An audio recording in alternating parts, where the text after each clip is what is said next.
what this seconds remaining. hero is all about. I think part of the reason why Ember's being picked a lot more in 6.85 compared to 6.84 was because Shaker's actually a good counter to the Ember. One of the big things to be able to catch an Ember is to have an instant jump and catch potential, which Shaker has. You can use Fissure either from Bulk, or you can use a Blink Echo Slam once you get that Blink Dagger up, which by the time you're at the state of the game where Ember's a really big threat, where he's got his Battle Fury, Daedalus and whatnot, Earthshaker's got a Blink, so you can lead the way with a Blink Echo Slam if you need to, or the Fissure. So you've got plenty of control, silence, coming out of this VICI side. The silence are not just good against the Phoenix, but also good against the Ember Spirit. This is going to be a tough Ember Spirit game once we kind of get into the late game. They saw this ward plant though, CDEC pinging it out and likely to get a fast D-ward off. They also, for VICI, were able to block the Phoenix from laying down the ward over in the pole camp. So back and forth we go. You do see the Shadow Fiend get a nice little soul from the ward as well. Apparently eyes have souls. The Shadow Fiend. Everything. Dota. There used to be a cool strat where you could go no F and put a Plague Ward in the Roshan pit. Rosh would hit Plague once, it wouldn't kill it, but deny the ward. You could have max soul on the first creep wave as an SF. Like, you'd have 12 souls and you'd go to lane. It was absolutely absurd. Then they moved Roshan pit further away, so I'm sure if that's actually still a feasible strategy or not. The battle begins. Well, regardless, Shadow Fiend just come to the lane with one soul this time around, but very happy to have it indeed, and does get a lane ward up as well. Phoenix takes the other bounty rune, gets the bottom one, so no bounty rune for VICI Gaming this game, and that's a nice little pickup for XZ, considering he is going to swing this thing, so having a little bit of XP bonus already halfway to level 2 will help him out a lot. Grand Theft Bounty, making it happen. Does look like Shaker's going to come on over here and run into the Dazzle. This is kind of cool. The positioning now for this Earthshaker works pretty well for him. He's going to be able to click away, and hopefully this means that he's going to have a little bit more of a harassment presence than he would otherwise. But Dazzle actually hits pretty damn hard and fast with those right clicks. Yeah, you don't want to mess with the Dazzle. Not to mention you got the heal lane where Guard is going to start off with a lot of harass here. Warnut, but he didn't quite get the Void off. Now the stun underneath the tower. Another Void, it looks like Ice may be paying for this one, but he's juking around the trees. He got the Tengu region and he got the Stout Shield. Guard's going to lose this fight. First blood to Tusk. That Tengu Stout Shield. Tengu region, the damage blocker of the Stout Shield. And he baited him. Don't forget about the mango, the most excellent of items. Oh yeah, God, that was so good. That was all the mango. What are we talking about, Lyrical? That was mango Dota right there. Oh, it's incredible. I also love the Earthshaker set. Just random little things about him, but it's good to see the game start off like that. Not necessarily because of favored one side or the other, but just to have some solid play, some solid jukes. 3 heroes now up in this top lane, and hopefully going to be able to take a little bit of revenge as the gaming actually not going to be running their set on the Tusk. I keep talking about sets, but for some reason it keeps popping into my mind. And Tusk. Well, Ice had to break up his to get the new little immortal. He's got the little penguin Ice Shard. But he has the rest of his set. That's the one thing. You have a set, you see this new cool item come out that's much more rare and has special. Like, man, I gotta break up my set just to use this new item. But things you do for mechs and hats in Dota 2, I guess. Absolutely.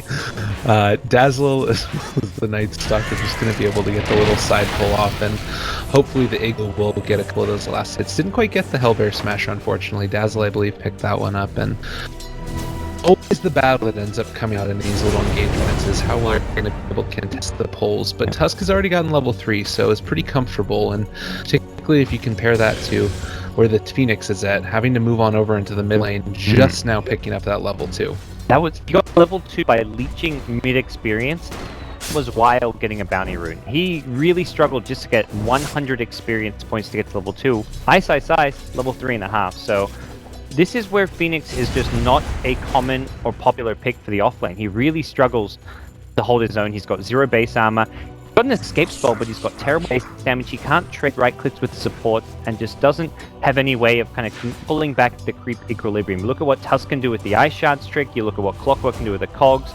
And you just look at other offlaners, be it a Spirit Breaker or a Night Stalker, they're really tanky as well. So Phoenix just doesn't have any tools to go down to that offlane. It's kind of like a Queen of Pain with less lanes on it. It's like an offlane Queen of Pain has the blink escape that doesn't get counted for one thing by Silencer necessarily. And then you've also got much better lane control. Phoenix, all your spells do self-inflicted damage, which make a hero even worse for the offlane. So, very much a weak hero in the laning stage, but if you can come online mid-game, very powerful. Absolutely, and I guess also the fact is that the Silencer just counts so hard, it does mean that you do have to be running a Silencer who's a bit of I don't want to say a weak support, but a vulnerable support.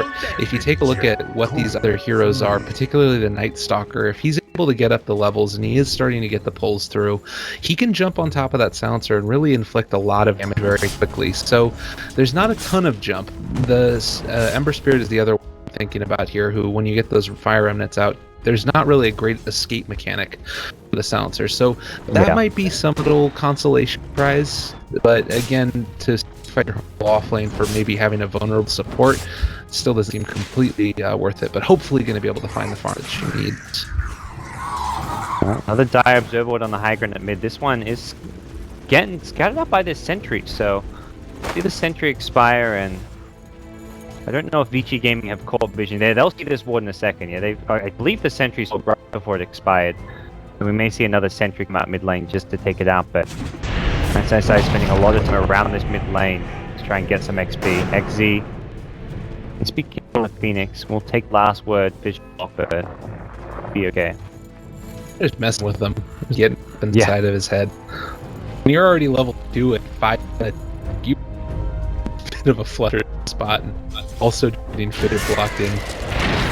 Really any reason not to mess with you. It's a bit frustrating. Take that Leao and 4 heroes here for the super. If they get this kill, this is a lot of farm wasted. Looks like there isn't any to the lineup that they've got. And Super just not even moving forward to go for last hits. He's just leeching XP from far away, knowing that the Night Stalker rotation with the Silence Void is enough to kill him. Qualifier is now rocked up, so there is a Fissure counter initiation, which may give Super a bit more confidence to at least go for some farm in this lane. With it pushing under his tower, he should be alright. But first nighttime, unlikely to see much in the way of kills for CDEC. I don't think they'll be overly concerned. Like, often you kind of talk about Night Stalker needs to get a lot done during the night phase, but this early on, CDEC, SF, and an underleveled Phoenix aren't really ready to make that big push to get aggressive. I think it happens around the second night phase, like 12 to 16, and Ember's going to be really powerful. That's when CDEC need to really get a big lead. I will say, I really like this play now by CDEC. The Phoenix has been having a ton of trouble in lane, moves on into the jungle with the Shadow Fiend, and is around for the bonus EXP as a 4-stack gets taken, and probably another one here as well in just a second on the medium camp. So now all of a sudden your Phoenix is up to level 4. Well, it's even with the Tusk, like a complete and total turnaround. It does mean your Shadow Fiend isn't accelerating as much as you would otherwise, but a good way to turn this back around. Queen of Pain Sonic Wave, they get the kill in mid lane. Night Stalker goes down. So the first Sonic Wave, 2-minute plus cooldown onto a support Night Stalker. Takes him out of the picture while it's night, so that's also somewhat important to note, although it felt like CDEC were more just sending him mid to get some XP and farm. Across the board on the CDEC side, it does feel like they've got a few heroes more underleveled than they'd like, but they're starting to fix that. As the Phoenix does now catch up, as you kind of mentioned, so nice little bit of play there. Bottom lane. Farming well. To actually rotate and get silenced. He's in trouble here. Gets the remnant out for now. Base is on though, and other ice shards will be available soon, but doesn't look like they'll find any kills. He's going in there on Fenrir, wanting to make something happen, but overextended a little bit with the last word being popped, as well as the TPs in, the fissure connecting there, and just creating things a little bit awkwardly. But obviously, good escape mechanics. The Ember Spirit is going to be able to get out of there, but a full rotation also. Yes. That's, I think, the biggest thing is that Ember wastes time. And like that first TP gank as an Ember, you're expecting to get something out of it. You do open up your safe lane with Dazzle, get some farm, some XP, but you'd much rather Ember would have just stayed top, kept on farming, than go bottom and waste his time not getting a kill. Also, a thing to keep in mind, the Night Stalker is going to be moving on back into the offlane now, going to get last worded up, but while this is happening, you're getting double stacks up by the Phoenix. Alright, Ember now turning around, on Ice is going to get a couple more right clicks. The Void does connect, but the Snowball after the Fissure is going to be dropped. It's still not going to be able to get out of there. Kill by the Dazzle. So CDEC have recovered really nicely after what seemed to be a quite poor lane stage. The Ember, the SF just get to the map. Shiki already up to level 9 now. He's by far the top net worth. You're 1,800 worth ahead of the Queen of Pain. Those neutral stacks just being the big difference maker here in the early game. It's about to be another double, so it's going to be 2 triple stacks here. I think unless he thought about going for the Fire Spirits on it. No. So I have a triple stack at the big camp and a double stack at the medium camp. Either way, a good amount of farm. Looks like Phoenix will just stay in the mid lane rather than Leech XP in the jungle. Trying to get that level 6. Very comfortable with that one indeed. And I guess the thing that we haven't really talked about is all have been able to, build back up a lead. Burning has been consistently able to farm, does have the phase boots up now as well as a belt of strength, and probably going to be building into a Sanj and Yasha, just getting those early components quickly so that way he's a little bit more tanky. And he hasn't really been under any pressure at all in this lane. If you take a look at the last hit, 64 right now, and all is approaching 100 very quickly by the 10-minute mark. That's actually insane. The Charger's been able to get pretty much free farm as well. Yeah, 100 CS at 10 minutes. You see 10 CS a minute when you reach like the 20-minute mark on a hero like an Alchemist or an Anti-Mage with Battle Fury, but to do 10 CS a minute this early on in the game, that is actually some of the most impressive stuff I've seen on the Shadow Queen. That is absurd levels of farm. Level 11 now as well. Level 11, 100 plus CS, 10 minutes in the game. Holy crap. This is probably in like the top 5 best SF performances like of all time. Right, Kill the top lane, they use the cooldown, and with a Tusk initiation they do bring down the Night Stalker, but if I'm CDEC, I'm thinking, it's just a Night Stalker. We got SF who's out of control right now. I didn't even realize, I was completely and totally blown away by that stat when I ended up seeing it. And Mechanism now finished off as well. He is very, very comfortable and hasn't really been able to be pressured in lane by the Quap. The Phoenix is going to try and make her presence felt. It's going to deal a little more damage to this Queen of Pain, but they do lose the top tower. So a couple of things coming together for VICI here. They're looking pretty decent. Yeah, and Burning, well, he's not on SF levels of farm, he's about as farmed as a Gyrocopter can be. He hasn't had the stacks available to him. We'll be going into what looks like the standard SMY rush, as far as he's concerned. And Fenrir bottom doesn't feel safe, silences up and then just goes for the TP out. I think recognizing that CDEC are going to be pushing this bottom lane. They're bringing 3-4 heroes down here. They've got the SF mech, so this is not a fight VICI Gaming are really able to take. The silence has to TP out, the Gyrocopter have cooldown, but that gets negated by the mech largely, so this will just be a counter tower going CDEC's way. The question is if they'll send the top 2, and it looks like the answer's going to be yes. Ember already beating. He's going to be able to pressure this. So for VICI, there's something that you're waiting for that you really won't be able to get on before you go for a big fight here. Is there, jump forward aggressive, not going to be able to get caught. Is there anything in particular, or are you just sort of... Global silence is probably the biggest thing that they are missing, which is makes a big difference as far as being able to jump someone like Ember Spirit at top. They can actually kill him with a golden rocket barrage off of either a fissure or a snowball initiation, assuming they have global silence. If you don't global, he's very likely to be able to get a remnant out and escape. So I think they're going to wait for the global, not necessarily use it to teamfight, but try and kill off some more heroes like the Emperor, his own. Very hard for them to take 5v5 fights, especially now that it's take time. They're already in position. Sun is up for the Phoenix as well if you do want to use it for the first time in this team fight. Get ready to potentially fight against this setup, and as you mentioned, no global quite yet on Fenrir. It's getting a little bit scary, and they're just going to back on out now. Both sides not wanting to take this one quite yet. Phoenix. In trouble. Can't do this though. That snowball actually helped him out there. Gonna get the egg off now from in the low gun, the river. They can't even attack it. They're gonna turn around the SF. He's gonna pop the mech. He's gonna come with aggressives. Ember Spirit, another certain chains in 3. This does not look good at all for VICI Gaming. Without the global, not working at all to their advantage. The drums timing as well from aggressive, giving him this great chase and catch potential. and they lose 2. I can't believe that snowball. Actually saved Phoenix. Yeah, I think it did as well. Cancelled the dive for him. He was going to come back to the original location. The nature of these last word means you cannot cancel the dive. You loop all the way around, but the snowball cut him off halfway through the dive because the stun interrupts it. So, unfortunately for VICI Gaming, that leads them to their demise. They actually had a pickup on XZ if not for that snowball. That's kind of an interesting little thing too, because that feels, once you're already all the way out there as the Tusk, like you're snowballed, you're in the river, the sun ends up popping out before you're able to get the pickoff that you thought you were able to get, and all of a sudden you get drawn into this team fight that they don't want to take a little bit. So it was good for them to be able to disengage from it after the fact, but yeah. A little bit unfortunate. I think it was one of those things where Phoenix, he was silenced up, and Ice is like, oh, he's not going to use dive because he's got last word on him, so he just wanted to snowball to get in close for a walrus punch to finish off Phoenix, but Phoenix made a sick play there. That was, looking back on it, I think that was actually an insane play from XZ to go for the dive out. Top lane was the SF get caught out, burst down, didn't even get a chance to use mech, but yeah, that was, I think, possibly an amazing, it was definitely an amazing play from XZ, and not even really a bad play from Ice. Very much thought the Phoenix was just going to stand still and accept fate that he's getting silenced. Because we have last word on you, you never go for a dive escape when you've got last word on you.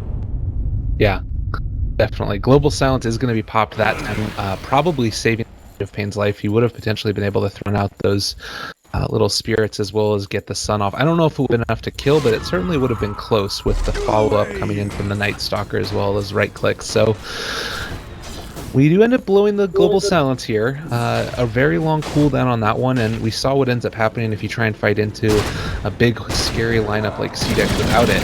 Earthshaker also struggling to be able to finish off picking up that level 6 for him. Also worth noting that the Tusk has been able to get level 8 and is going to be trying to go to that mechanism now. So all of these pieces for VICI Gaming, it feels like they just need a little bit more farm, and probably because of how effectively the Shadow Fiend's been able to farm, they're just a little bit behind in terms of those key items and the levels that are going to allow them to take these engagements here, as we see the Dazzle and the Shadow Fiend move on over towards this top lane. That's a TP top from Queen of Pain. It looks like they're possibly trying to set up to fight this one. Call down Sonic Wave. We saw what this duo can do last game. They're going to make this play. They're TPing in. Call down is there to lead things off. Super ready with a Sonic Wave. It may just be Q. They go on. Nice Fisher will prevent any Grave coming out. The egg in the middle of things. So they focus it down or back off. It looks like back off will be the call.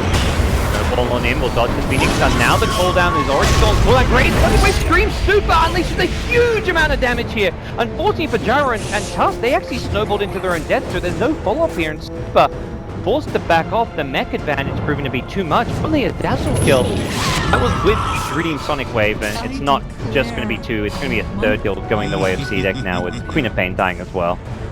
They also hit an Echo Slam on top of that. It was just everything. That mech was too strong. You saw them all get away on almost no HP there at the end, and the Earthshaker fight dealt out 800 damage. Like, they were all dealing a ton of damage, but the end, just that heal coming out at the exact right time, making sure they're able to re-engage at the end for the Queen of Pain kill, and now they're going to be able to take this other tower, and again, Global Silence back up now. Wish it would have been a couple of seconds earlier. There just aren't enough. Outside of the Dazzle, everyone's sitting around like 1k or even more than 1k HP in the case of heroes like Night Stalker and Ember, and that's where Queen of Pain dishes out 2.5k damage, but it's split between all 5 heroes, so the mech gets full effect with everyone getting healed back up. Dazzle, unfortunately dead, so they didn't even have the Shadow Wave, but even without the Dazzle, still enough heals to sustain them and get them out. Now, being kind of caught out on his own, but not the VICI game to go for. With a call down they do. Global Silence is back up. That's what they were missing last fight, and this time around it's going to give them an SF kill. The Aura's Punch goes out on Dazzle. He gets the defensive Grave and aggressive. Looking to do just that. He's getting aggressive and trying to go in for some kills here. 3 hero fissure. The Ice Shards catches out 4 as well. Fantastic disengage coming out from FY there on the Shaker. Like they might be looking for a little more as well. There's the Remnant away. Snowball coming forward is going to end up connecting on it for heroes as well as the fissure. So much damage and control coming out. Nicely done. Super is going to be able to walk away from this when the shards keeping him alive, and a triple kill for Super. I can't believe how many multiple hero stuns we're seeing. Snowball stunned 3 heroes. The Earthshaker Fish stunned 4 heroes, then 3 heroes the next time. Every single stun from VICI Gaming is catching 3 or 4 heroes. And not just the stun, spells like Ice Shards coming out from the tusk, catching multiple heroes as well. They are really maximizing their damage output with every single spell they cast. 5,000 or 4,500 gold swing at the end of it, as well as 4,600 EXP. Every person dead on CDEC and nobody going down for VICI at the end of that last little bit of the engagement, which it seems like it's been lasting for about 5 minutes. They just keep on sitting up near where those tier 1 towers did sit before and are going to end up getting away from it this time. So looking good again now after that global silence. It's really starting to look a little bit more into their favor. Yeah. One fight with global and suddenly, yeah, things have heavily turned around. Gyro will have enough money to complete the Sanjin Yasha, not to mention another 850 gold on top of it, so can pick up even just something like a casual Ogre Club to go with this, boosting up your HP even further. So we're looking at VICI Gaming squad who are going to be pretty strong here in the mid game. FY still has a ways to go before his Blink Dagger's up, but for VICI Gaming, this is going to be farm time. They want to wait until they have global again, both call down and everything else before they try to take another fight, but those spells have actually come up pretty fast. Global Silence already back online for VICI.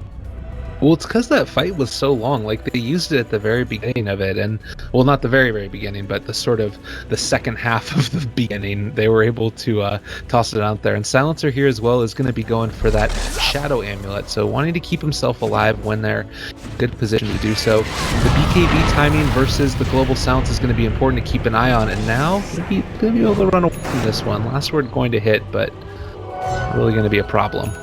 Yeah, and I believe this will be the Glimmer Cape. Yep, he picks up the other component. So Glimmer Cape completed by Fenrir. He'll help a lot against some of the magic damage first that can come out. The SF Razor's Requiem being the big thing. If anyone ever gets caught by its Searing Chains or gets silenced by a Night Stalker, they'll quickly become a good Glimmer target to keep alive against some of the nuke damage that can follow it up. Also having here the Orchid on the Queen of Pain and the Mechanism finished on the Tusk.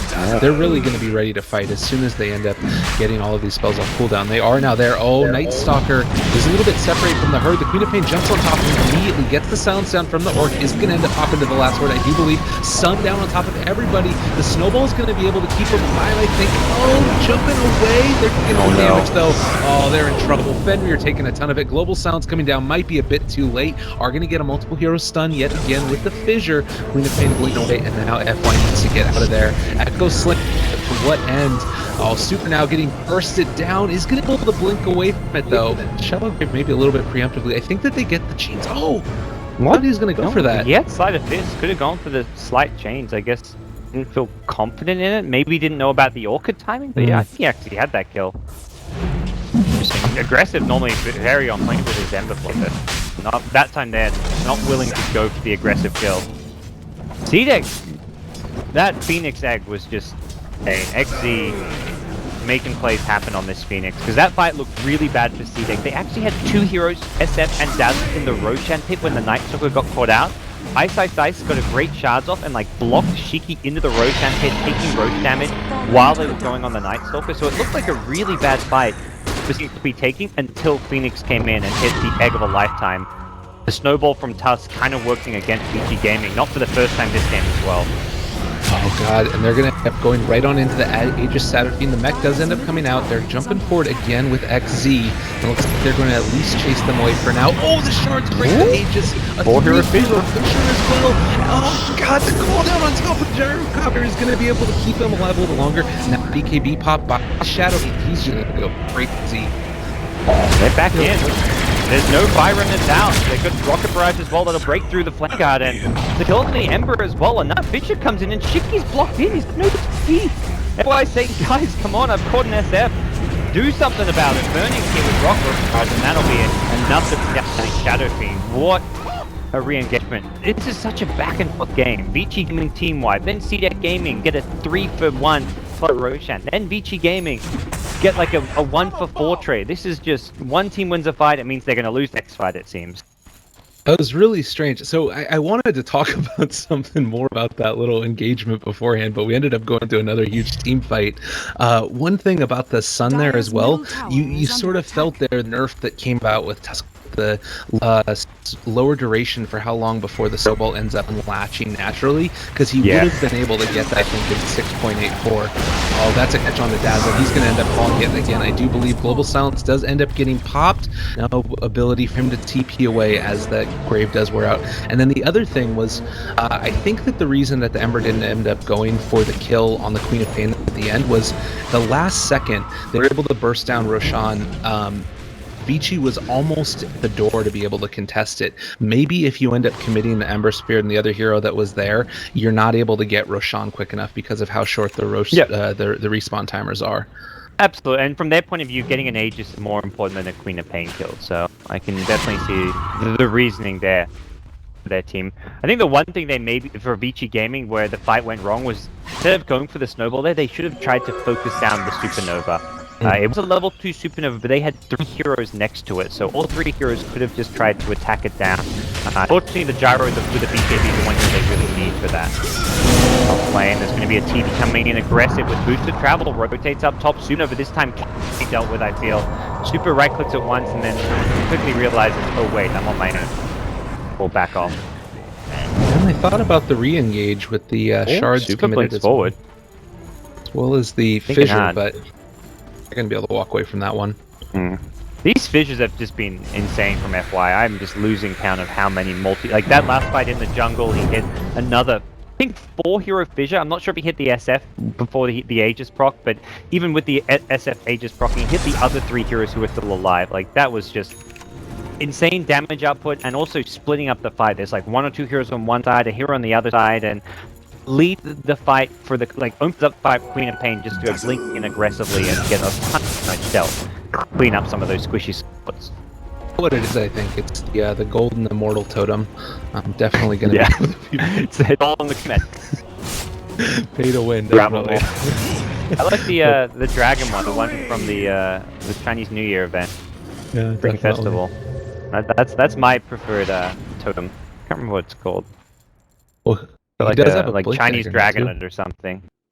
Pretty sweet, definitely. The golden ones are always really cool. Yeah. He does have his blink dagger up now as well, so he's going to really start to be able to tear people apart, and that instant initiation that you talked about during the draft, being able to jump on top of that Ember Spirit and follow it up after the fact with essentially a global silence. I think that now if you're an Ember Spirit, you really need to be careful about where you're farming. Yes, it's very dangerous. Hasn't got any escape from a global silence until he completes the match, which seems to be some ways away. So, and it's not just the global silence. So yeah, the blink dagger and the shaker as just as big a threat. Also, it means if you're a BKB hero like Shiki, you can't rely on that BKB when you're against a blink shaker, when you can get that instant jump on you. Don't know what behind the tower. All they need is some vision here. If Weavers use CDEC are expecting that since gearing up for what could be a big fight around this tier 1 tower. Jiki shows himself, but G-Game gotta know more heroes being right behind him. And you take a look at the positioning right now for everybody, just fully ready for the fight, ready to jump forward with the Earthshaker, Queen of Pain on the other side, so that way she can blink in and get a good initiation with the Sonic Wave. Dazzle way back in the trees is actually a little bit separated at this point. If he moves out right now, he needs to be careful because the Observer Ward from the Radiant's going to be able to spot him going up, and he does back out to the bottom. So, alright, just posturing for each side, and they're going to be content for a tier 1 tower. After a smoke used, I'm not really sure who ends up winning off of that one, because you lose a smoke, but you also are able to get a tower. And it's just like such a zero trade. Like it was a net sum between the two teams. Neither one really gained anything. I mean, a smoke use, it did lead into VICI Gaming getting a nice ward down as well. So from that point of view, I think VICI Gaming, looking at their vision now in the enemy jungle as well as around the lane, they've got some really good wards up. So I think they're not gonna. It's the result they were hoping for, but it's still decent enough for them. So. CDEC at the same time, don't get killed at all. I don't really feel like anyone walks away from that thinking, oh, great for us. Yeah, definitely. Everybody just a little bit upset. And again, this harkens back to, oh god, FY is going to end up going for this one. Echo Slam down. This Morgan Chanto Fissure laid down, and one more right click is going to be enough. Gyrocopter gets it with the Rock Barrage. And they even held the global there. They might just be a tiny bit short of having damage. I was almost thinking like, pop the global, but they like the last little bit of cooldown damage. I think the second cooldown Dyer's middle hit tower secured the is kill under there. attack. A well-executed kill at that. Well, and every That's the little Embers, bit here that's why the matters. Embers game is going to be very difficult now. Dyer's top tower Yeah, is certainly. under attack. Every little matters as well. Being able to save that global, like when you're feeding, not necessarily, it's not an elimination match, obviously, but for these teams, it definitely feels like they want to win this one. And every single game you're going to want to win when you're a competitor at this level, but particularly when it's the chance to be able to move on relatively soon into the final big tournament at the end of the year in LA. It's certainly really coming down to this one and how well they're going to be able to execute in this game here. So, VICI Gaming happy just to back off, and now they've now got the two top farms in the game, and they pull away by about 3,000 net worth. Both Game 2 and Game 3 be neck and neck, and again we see 30 minutes in the game, the biggest gold lead being around 3,000 net worth. It was a bit more than that for CDEC one stage of the game, but we're not seeing either team snowball out of control, which has definitely been, I mean, in general with Dota, it's the trend. Whichever team gets like a small early game advantage, you're able to turn a small lead into a slightly bigger lead, and then it gets bigger and bigger as time goes. Bottom lane, they've caught aggressive again, this time with the silencer. They didn't have an echo slam, they're trying to bring him down, they haven't quite got the damage they need. Aggressive using the tree line to block some of that rocket brush damage. I'm not sure if that was the difference maker, but it really felt like he played that well. Yeah, they were able able to to rocket get the barrage first when they go one. into fog against you. They were able to get that first fissure down, followed up with the enchant, but the second one just didn't come around quite quick enough, unfortunately. And we're trying to make up that extra little bit of difference in terms of stun duration with the silence, and not quite there in time, unfortunately. It does look like Earthshaker is going to be building on towards that Force Staff next, potentially. It seems like it would make the most sense, and I'm sure he's able to initiation angle. Yeah, Force Staff, just more mobility, more kind of ways to maneuver around a fight. Hit that totem, whatever it may be, like blink, use all your spells, keep another totem, you're like, I've got no blink. Force Staff around, send teammates, so a lot of things you can do with this. CDEC, all going to Roche, it was actually going to be respawning fairly, something VICI Gaming have got to be wary of, but now they smoke to the enemy jungle. Right, towards VICI Gaming, Burnley receiving an EKB cooldown, though he turns to fight this one. They're going to ignore it, go to the back, F-Mine and Fenrir, triple, that's an aggressive Ember, they're not ready to fight this Burnley. Fighting underneath the supernova, he's going to have to find himself get stunned up, barely do super on the Queen of Air, uses the Sonic Wave, didn't get any kills from the down so far. Cheeky, with BKB wearing off, goes down, doesn't really seem to matter for CDEC, was still charging forward. XP on Phoenix, again, making plays happen. That supernova just catching out absolutely everyone. And VICI Gaming somehow keep the Earthshaker alive with a TP escape, but CDEC could come out on top. He actually went back in for the Blink Echo, and then he got Crippling Feared at the last second. That was a really close play, because if he gets that, he has his full combo up, ready to go. If he ends up hitting that one, I feel like he gets a triple kill. So really quick fingers there by the Night Stalker. Triple kill, but he would have gotten at least one, maybe probably a second as well, but I don't know if he was going to be able to 1v3 there, but very much it would have been a worthwhile trade to throw away your life to get a couple of kills, including kills on 4 heroes like Phoenix and, well, I guess Night Stalker really a core, but Night Stalker with a gem and a lot of farm now. Yeah. He's getting close to that Aghanim, so only needs about 1,000 gold to finish it off, and being able to take this Roshan is certainly going to do it. And this is, it's just sort of the classic, very calculated and prepared play here by CDEC. They're moving on in, they're able to take the team fight after they won't move on into the Roche pit for the smoke, make sure that they're able to take this next Roshan, and probably going to be pushing up for tier 2 towers at this next engagement that they end up taking. So all in all, very, very solid play.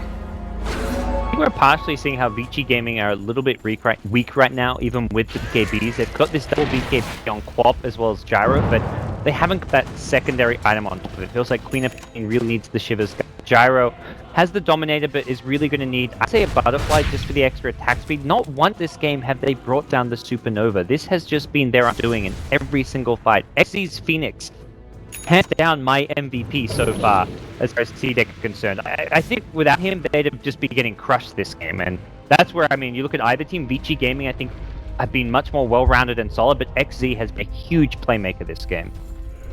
Well, and considering how bad his laning stage went, it's really impressive.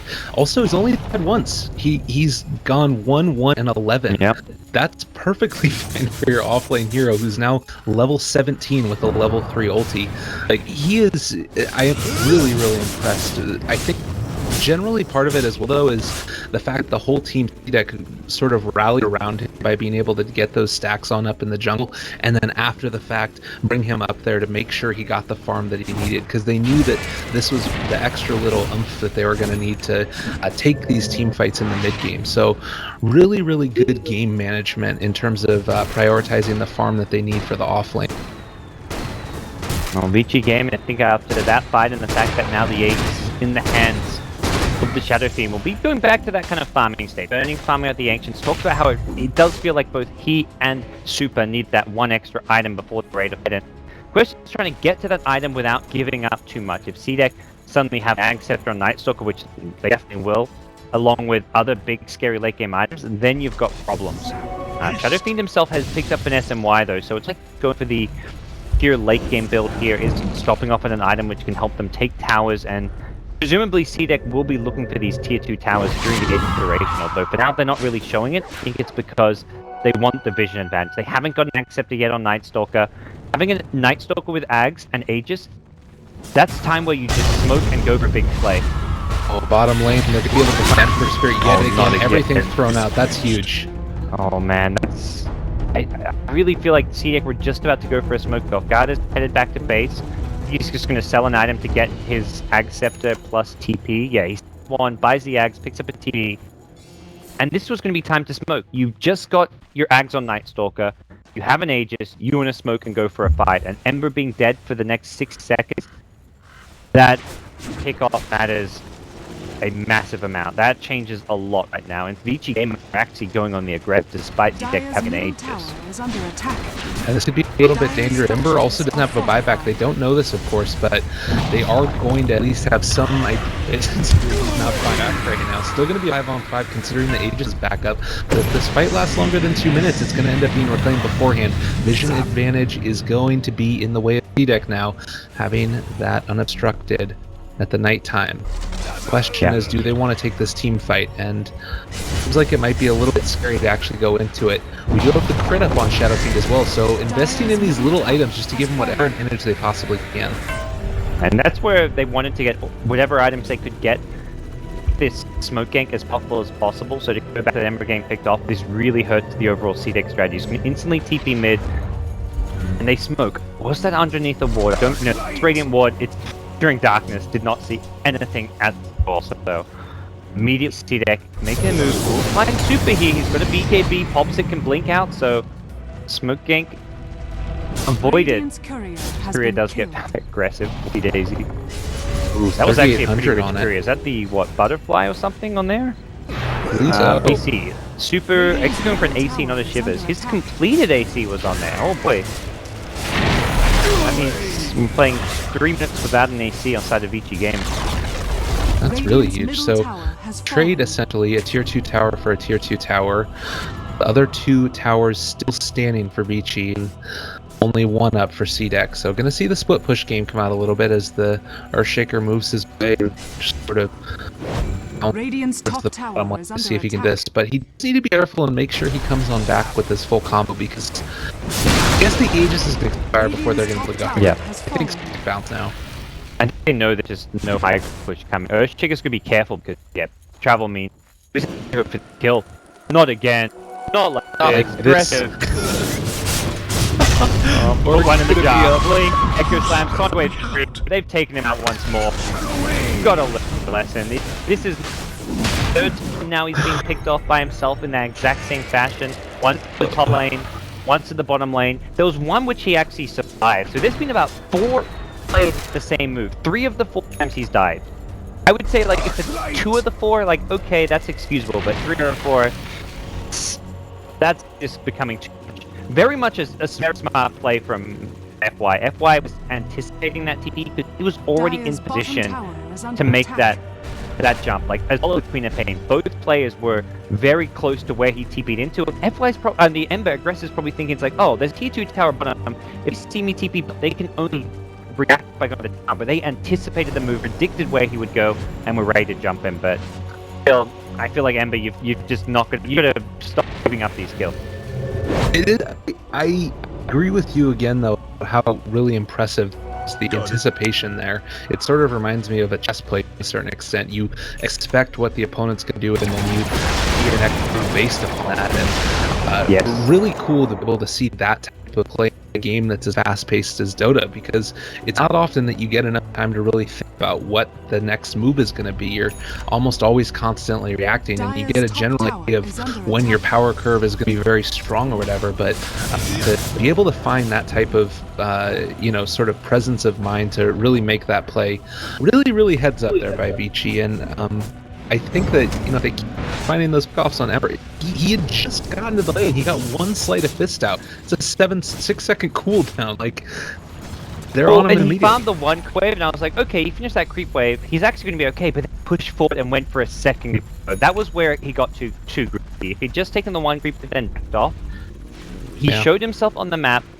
cleared a creep wave, and then continues to push. So it wasn't like cleared one creep wave in 3 to 5 seconds and backed off. He was visible and in the lane for about 10 to 15 seconds, but still, more than anything, it was just a really solid pickoff from VICI Gaming, who now find themselves able to withstand the age duration. We're back to 0 net worth difference between the two teams, nothing on experience. This game practically dead even. I don't even feel like either team has a big advantage going into the game. Some of these heroes like Phoenix really know for scaling all that group. Nightstalker, the vision he provides, always great in the late game, but the hero itself is not going to offer a whole lot the longer this game goes. So I do feel like CDEC maybe have a few more that fall later on, but the vision advantage makes up maybe having a steadily weaker late game lineup. Yeah, certainly. I think that, like you mentioned, there's not a ton that you get out of it, but you have Here we go. You have a smoke come on in.